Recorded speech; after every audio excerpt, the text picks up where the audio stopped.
What's going on, everyone? So happy 4th of July. Be safe out there today, please. Hopefully today we can get some fireworks. Hopefully we can get some magic and some type of move. Maybe something will happen, right? The Lakers are still active in the trade market. The Lakers are still actively trying to acquire players. They really seem focused on trying to get a versatile wing. You see Kyle Kuzma has now entered the ring and the conversation. You have obviously Cam Johnson, Dorian Finney-Smith, and then also Jeremy Grant are all guys that the Lakers have kind of touched base on and tried to get. Now, Demar Derozan, it's very possible that he could still be on the table as well. Miami, based on reports, appear like they are not in a position to go and get DeMar DeRozan and that they are likely out on DeMar DeRozan. Now, there are rumors of a San Antonio Spurs as well as a Sacramento Kings, but, the Spurs don't really make a lot of sense to me. Now, maybe if they trade for Lauri Markkanen, maybe the Spurs go, okay, like maybe let's do DeMar for a year or something, right? And go with like Chris Paul, DeMar, Lauri Markkanen, and Victor Wembanyama and see if maybe we can make some noise this season, right? Maybe you kind of stumble into the finals or the Western Conference Finals and see what happens, right? And, it's just kind of like a 1 year type thing, or if you win, you run it back type thing. But outside of that, I don't really see that making sense. Sacramento, again, like they have Malik Monk, they have, De'Aaron Fox. You're going to run all three? I mean, I know Malik Monk comes off the bench, but he still plays 35 minutes a game, and he's still on the court when they're closing and stuff. So what, are you going to go De'Aaron Fox, Malik Monk, DeMar DeRozan, and Harrison Barnes, or it just doesn't make sense to me. Like, I don't really get that unless they're planning on bringing DeMar off the bench or something. But even then, you're going to want him to close. I just don't necessarily see that. But, hey, you never know, right? Come out of left field. But regardless, DeMar DeRozan isn't the only option that's out there. Also, there is the question, because look, LeBron is expected to sign that 2-year, $104 million contract. But keep in mind, LeBron cannot sign that contract until the 6th. So can't sign that contract till Saturday. So the Lakers basically are on a window here. And look, if LeBron was willing to take the discount, yesterday, then he'd be willing to take the discount if the Lakers are able to pull it off. I said this, and I still believe this, that I think LeBron did it as a hey, DeMar, you're on the clock, right? Like you're kind of weighing your options here. Well, you have 2 days, or one of those options is going to be taken off the table, and it looks like another option is taken off the table, right? He was interested in Miami, he was interested in the Lakers, and was kind of weighing Miami and the Lakers.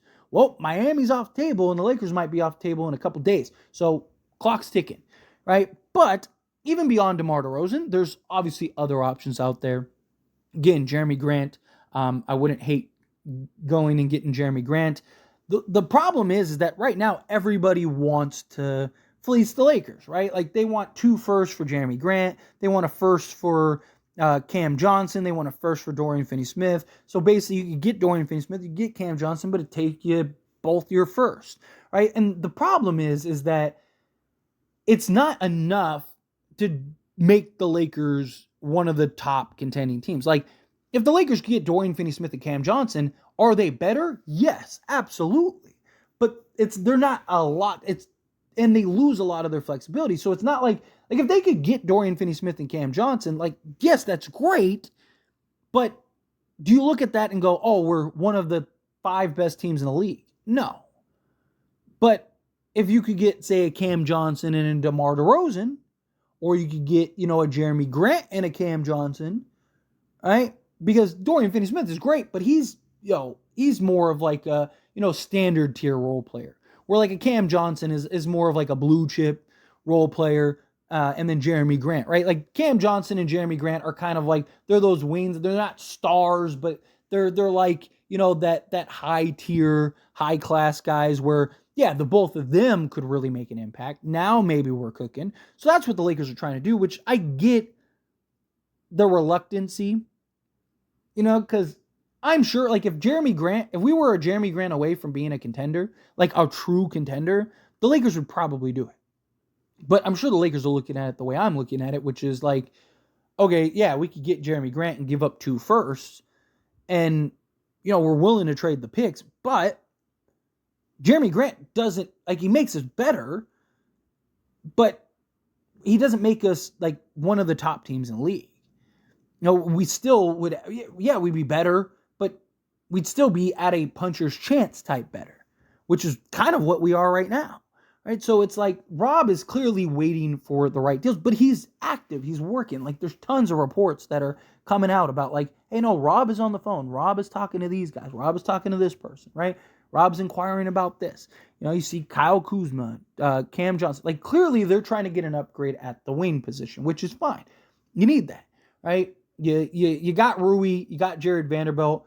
If you get a guy that's basically both of them together, maybe not as good defensively, but still, like, Dorian Finney-Smith isn't as good offensively as Rui Hachimura, and he's not as good defensively as Jared Vanderbilt, but he's better at the other than the other, right? He's better offensively than Jared Vanderbilt, and he's better defensively than Rui Hachimura, and he's a better fit. So it's like, yes, if you could essentially marry Rui and Vando and create one player, that's what the Lakers are trying to get. They're trying to get a legit 3-and-D style forward to pair alongside LeBron, alongside Anthony Davis. Ideally you still keep Jared Vanderbilt. That would be great. And then now you have him for just like defensive specialty purposes, and can kind of use him as kind of like your sort of attack dog in spots and in moments. So, but look, again, LeBron gave you this hourglass, right? LeBron's giving you the opportunity here to really try to pull a rabbit out of your hat. And so far, the Lakers are fumbling that. So far, the Lakers are really dropping the ball in that regard, and they got to figure it out, right? But now there's a time limit on it. Now you're in a time crunch. It was 3 days yesterday, nothing happened. Well, now now you got 2 days. And then LeBron can sign that contract. And then that's it. Right? Now you're stuck. Yeah, LeBron will probably take a little haircut just so that way they can stay under the second apron, right? Because if he doesn't, then the Lakers are completely screwed. Then you're basically running it back. At least if he takes, if the Lakers can stay under the first apron, or under the second apron, then they can work out at least some moves, even if it's not right now at the trade deadline or whatever, right? So they could just put themselves in better position. So I do think LeBron will probably take, instead of $104 million, maybe 2 years, $100 million, right? Just whatever it is that he needs to take just to get them under. I'm sure that he'll do that. But even then, it's like, like, what is there going to be that's that much significant and better? I mean, there could be. Every like 6 months, somebody significant becomes available. Somebody wants out. Somebody is unhappy. So, we can get to the trade deadline and, Devin Booker could be like, I want out and I want to be a Laker. Right? Again, I'm just using him as an example. And then all of a sudden, Lakers are now players in that.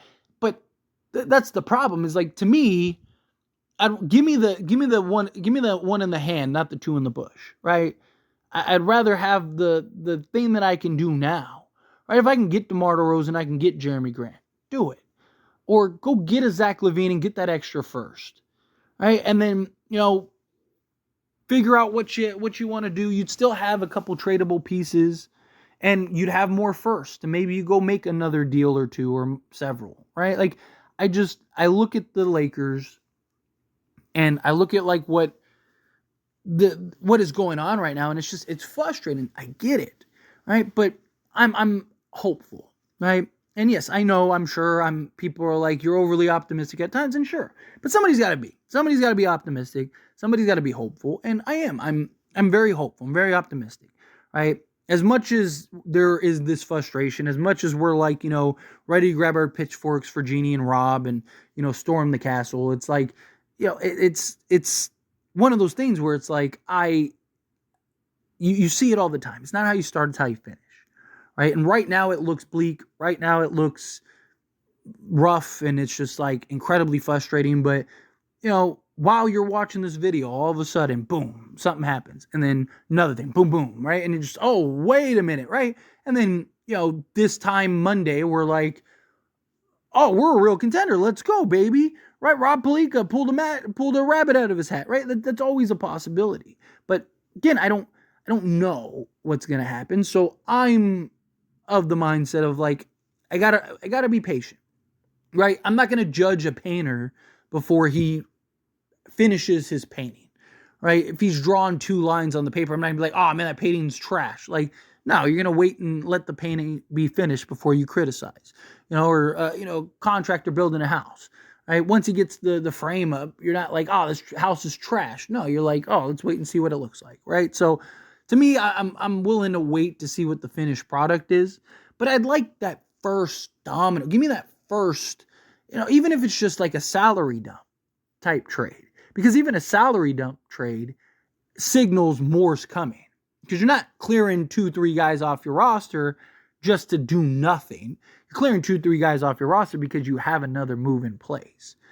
So, to me, it's like, can we get that first domino? If we get that first domino to fall, now I'll start being really excited because something's coming. But we'll see. We'll see how it all plays out. But I get it. I get everyone's frustrations. Anyway, as always, this is a discussion. Pass a question on you. Let me know your thoughts and opinions down in the comments below. What do you think? How do you feel? What are your thoughts? Do you think fireworks happen tonight? Do you think no? Nothing's going on. Lakers are not going to do anything. Whatever. However you feel, whatever your thoughts are. Love to hear it. Let me know down in the comments below. Also, again, please be safe out there. Be responsible. Take care of yourself. But that being said, if you haven't liked this video, hit that like button. Helps me a lot. Helps me enjoy these types of videos, and I truly appreciate it. Not subscribe to the channel, hit that subscribe button. Turn on the bell notifications. Appreciate y'all. See you in the next one. Thank you.